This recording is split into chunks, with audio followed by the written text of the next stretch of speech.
जय हिंद बच्चों, मेरे YouTube channel BSM teaching institute में आपका स्वागत है। बच्चों, आज हम लोग पढ़ने वाले हैं ट्रांसलेशन, जिसमें आज हम लोग कवर करेंगे यूपी बोर्ड की परीक्षा में जो ट्रांसलेशन आते हैं, जिस प्रकार के सेंटेंस ट्रांसलेशन यूपी बोर्ड की परीक्षा में पूछे जाते हैं, उनको हम लोग आज सॉल्व करेंगे। उसका आज हम लोग ट्रांसलेशन करना सीखेंगे। तो चलिए बच्चों, हम लोग स्टार्ट करते हैं। देखिए, लिखा हुआ एक शिकारी था। एक शिकारी था, इसका ट्रांसलेशन देखते हैं हम लोग कैसे करेंगे।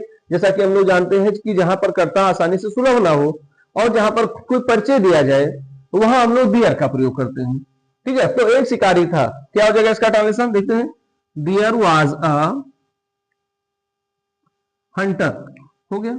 शिकारी के अंग्रेजी होता है hunter. There was a hunter, यहाँ पर शिकारी का परिचय दिया जा रहा है, इसलिए यहाँ पर दियर का प्रयोग किया गया।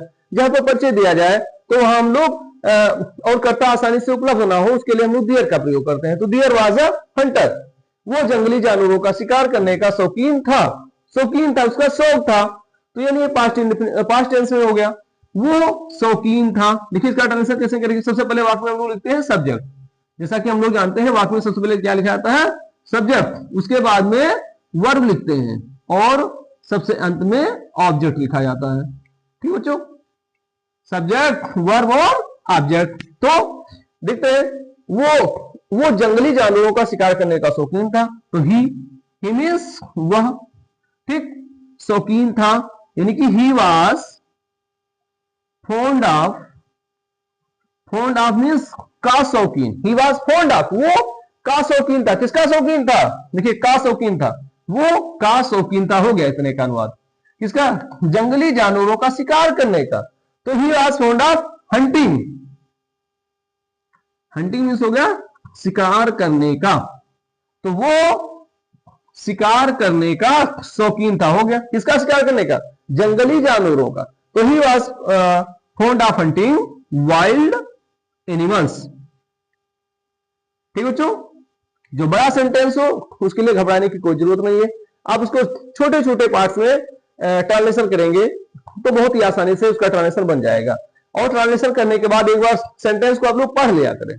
पढ़ने के बाद में अगर कुछ कमियां होगी तो क्लियर हो जाता है, फिर हम उसको सुधार कर सकते हैं। एक और ट्रांसलेशन लेते हैं। देखो, वो पक्का निशानेबाज था। पक्का मतलब परफेक्ट, कुछ कमी नहीं थी उसके अंदर। क्या होगा, ही वॉज अ परफेक्ट, ठीक है। वो मार्क्समैन मीन्स निशानेबाज। He was a perfect marksman, ठीक। जंगल में शिकार करने के लिए वो कई दिन और रात व्यतीत करता था।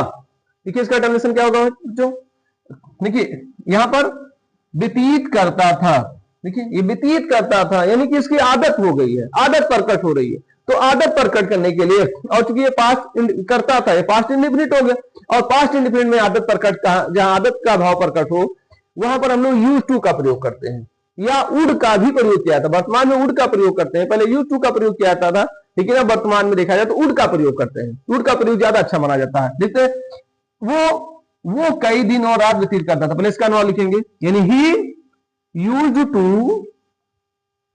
अब यूज टू के स्थान पे हम लोग उड का भी प्रयोग कर सकते हैं, ठीक। तो ही यूज टू या ही वुड, ठीक है, स्पेंड, ठीक। स्पेंड माना होता बिताना, व्यतीत करना।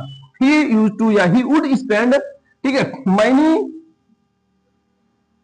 Days and nights, days and nights, कई दिनों और रातों को। देखिए वो कई दिन और रात व्यतीत करता था, हो गया, ठीक। किसके लिए, जंगल में शिकार करने के लिए, ठीक है। तो he use to spend many days and nights for hunt, या hunting, for hunting in the forest,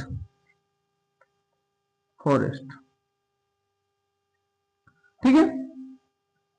उसने कई बड़े जानवर मारे थे, उसने कई बड़े जानवर मारे थे। ही हैड किल्ड, मारे थे या मार चुका था, एक ही चीज है। वो कई बड़े जानवरों को मार चुका था, या उसने कई बड़े जानवर मारे थे। ही हैड किल्ड, ये पास्ट परफेक्ट हो गया। He had killed many big animals, many big animals, ठीक है। अतः लोग उसे बड़े शिकार के लिए याद करते हैं। ये प्रेजेंट इंडेफिनिट हो गया। अब प्रेजेंट इंडेफिनिट का यहाँ पर नियम लगेगा, जैसा कि हम लोग जानते हैं प्रेजेंट इंडेफिनिट में सब्जेक्ट, उसके बाद में वर्ब की फर्स्ट फॉर्म लिखी जाती है, फिर ऑब्जेक्ट लिखा जाता है। अगर कर्ता हमारा एक वचन है तो वर्ब की फर्स्ट फॉर्म में एस या ईएस लिखते हैं। यदि कर्ता बहुवचन है तो केवल वर्ब की फर्स्ट फॉर्म में लिखी जाती है। तो यहाँ पर देखिए, अतः लोग आ गया, लोग उसे याद करते हैं तो लोग हो गया यानी पीपल, और पीपल यानी बहुत सारे लोग हो गए, ये प्लूरल हो गया। तो क्या लिखेंगे, हेंस। हेंस माने, हेंस मीन्स अतः होता है, सो मीन्स भी इसलिए, या अतः, या देयरफॉर, तीनों का हम लोग प्रयोग कर सकते हैं। देयरफॉर, अब आपकी इच्छा, जो चाहे हेंस लिखे, चाहे सो लिखे, चाहे देयरफॉर, ठीक है। इन तीनों में से किसी एक को लिखना। देखिए तीनों ना लिख दीजिएगा, केवल एक ही लिखना, हेंस, सो या देयरफॉर, तीनों में से जो आपकी इच्छा लिख सकते हैं। हेंस या देयरफॉर, पीपल, पीपल बहुवचन है इसलिए यहां पर याद करना, इसकी ट्रांसलेशन लिखेंगे, क्रिया यहां पर है याद करना। तो पीपल रिमेंबर हिम, लोग उसे याद करते हैं, किसके लिए, बड़े शिकार के लिए, फॉर बिग हंट। ठीक है, इस तरह से बच्चों हमने इसका ट्रांसलेशन करना सीख लिया। चलिए आप लोग इसको नोट्स कर लेंगे तो ज्यादा फायदा आपके लिए रहेगा, या आप इसका स्क्रीनशॉट ले लीजिए।